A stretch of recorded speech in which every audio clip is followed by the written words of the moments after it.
हिंदू धर्म से जुड़ी पौराणिक ग्रंथों और कथाओं में आपने ज्यादातर प्रसिद्ध पात्र पुरुषों के ही देखे होंगे, जहां उनके चमत्कारी शक्तियों और अवतारों का वर्णन किया गया है। वहीं हमारे शास्त्रों के अनुसार पौराणिक काल में 5 ऐसी स्त्रियां भी थीं जिनका एक से ज्यादा पुरुषों के साथ संबंध होने के बावजूद इन्हें बेहद पवित्र माना गया। ये 5 स्त्रियां दिव्य थीं, इसलिए इन्हें पंचकन्या के रूप में जाना जाता है। ऐसे में आपके जहन में ये सवाल जरूर आता होगा कि ये कैसे संभव है। तो बिना देर किए हम आपको इस आध्यात्मिक रहस्य के बारे में बताने जा रहे हैं। अगर आप चैनल पर नए हैं तो वीडियो शुरू करने से पहले फैक्ट्स कैप्सूल को जरूर सब्सक्राइब कर लें और बेल आइकन को प्रेस करें, जिससे अगली वीडियो आपको सबसे पहले मिल सके। हिंदू धर्म में पंचकन्याओं का दर्जा पाने वाली ये पौराणिक स्त्रियां रामायण काल और महाभारत काल से संबंधित हैं। इनमें त्रेता युग की अहिल्या, मंदोदरी और तारा, वहीं द्वापर युग की कुंती और द्रौपदी जैसी पवित्र स्त्रियों का नाम सामने आता है। हम इन पंचकन्याओं की अलौकिकता के बारे में क्रमशः आपको बताते हैं। पद्म पुराण में वर्णित एक कथा के अनुसार देवराज इंद्र स्वर्गलोक में अप्सराओं से घिरे रहने के बावजूद काम वासना में लिप्त रहते थे। एक दिन वो धरती पर घूमने आए। इस दौरान उनकी नजर गौतम ऋषि की पत्नी देवी अहिल्या पर पड़ गई, जो अपनी कुटिया के बाहर दैनिक कार्यों में व्यस्त थी। अहिल्या इतनी सुंदर और रूपवती थी कि इंद्रदेव उन्हें देखकर मोहित हो गए। फिर क्या था, इंद्रदेव रोजाना देवी अहिल्या को देखने के लिए कुटिया के बाहर आने लगे। इस तरह से इंद्र को धीरे धीरे गौतम ऋषि की दिनचर्या के बारे में पता चलने लगा। अहिल्या के रूप को पाने के लिए इंद्र तरह तरह की योजनाएं बनाने लगे। एक दिन इंद्र आधी रात से ही कुटिया के बाहर छिपकर ऋषि के जाने की प्रतीक्षा करने लगे। इस दौरान इंद्र की कामिच्छा उन पर इतनी हावी हो गई कि उन्होंने एक और षड्यंत्र रच दिया। उन्होंने अपनी माया से ऐसा वातावरण बनाया जिसे देखकर प्रतीत होता था कि सुबह हो गई है। यह देखकर गौतम ऋषि कुटिया से बाहर चले गए। उनके जाने के कुछ देर बाद इंद्र गौतम ऋषि का वेश बनाकर कुटिया में प्रवेश कर गए। इंद्र के छल कपट से सरोवार मीठी बातों को सुनकर अहिल्या भी अपने पति के स्नेह में सब कुछ भूल बैठी। दूसरी तरफ नदी के पास जाने पर गौतम ऋषि को अनुभव हुआ कि अभी भोर नहीं हुई है। इससे उन्हें किसी अनहोनी की आशंका होने लगी। वो फौरन अपने घर लौटने लगे।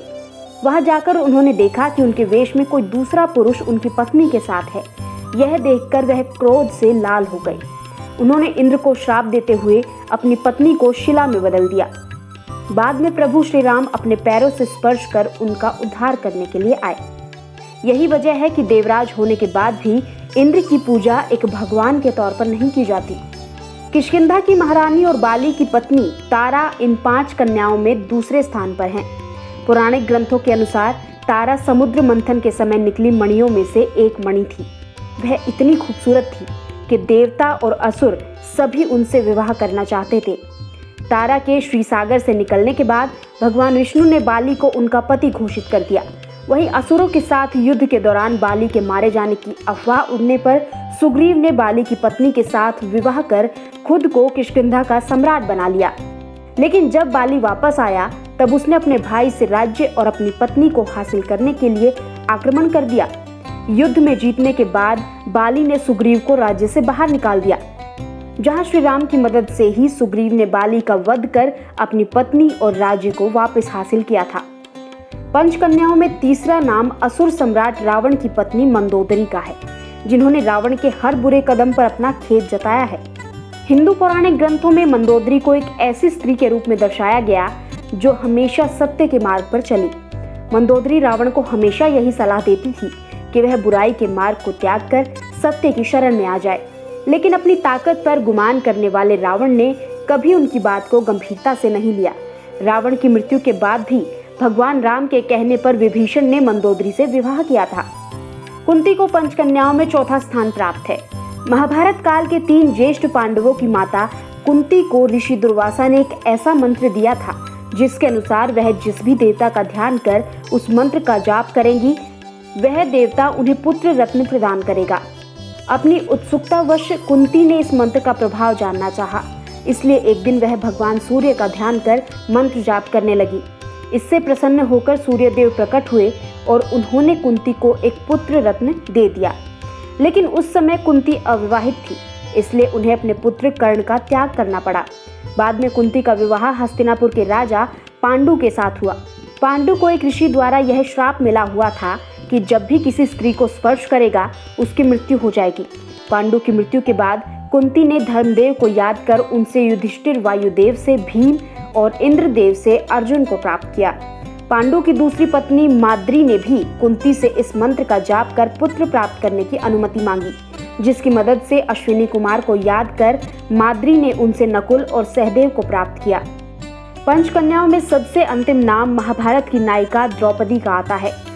5 पतियों की पत्नी बनने वाली द्रौपदी का व्यक्तित्व काफी मजबूत था। स्वयंवर के दौरान अर्जुन को अपना पति स्वीकार करने वाली द्रौपदी को कुंती के कहने पर 5 भाइयों की पत्नी बनकर रहना पड़ा। वेदव्यास ने यह वरदान के चलते प्रत्येक पांडव से द्रौपदी को एक एक पुत्र रत्न की प्राप्ति हुई। चौपड़ के खेल में हारने के बाद जब पांडवों को अज्ञातवास और वनवास की सजा हुई, तब द्रौपदी ने भी उनके साथ सजा का पालन किया। कुछ हिंदू धर्म ग्रंथों में द्रौपदी को मां काली तो कुछ धन की देवी लक्ष्मी का अवतार बताया गया है। मित्रों, उम्मीद करता हूँ कि यह जानकारी आपको पसंद आई होगी।